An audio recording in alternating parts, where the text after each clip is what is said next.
Bon bah là par exemple on a réussi. Bonjour, je m'appelle Yvan et j'enseigne la cybersécurité. Alors le but de l'atelier, c'est de montrer que la cybersécurité, ce n'est pas que de l'applicatif. On a tendance à croire que derrière un bon pare-feu ou derrière un bon antivirus, on a suffisamment de protection, mais en fait, l'approche se doit d'être hybride. Et souvent, j'aime bien aller de la théorie vers le pratique et ça permet à des étudiants de manipuler du matériel professionnel et de comprendre comment fonctionne la cybersécurité, pas que sur un cours théorique. Je m'appelle Enzo, alors là ce qu'on doit faire c'est trouver l'adresse IP du switch, se connecter, avoir l'interface pour voir les caméras.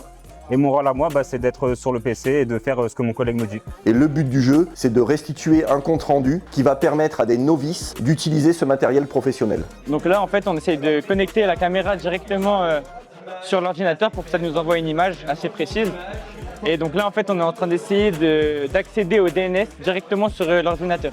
Donc on utilise des caméras, des câbles. On est en train d'apprendre en fait la base du réseau. On fait de la pratique, du coup on touche au matériel, etc. On voit des choses qu'on ne verrait pas dans la vie de tous les jours et on a la chance d'avoir du coup des produits de qualité à voir et à tester.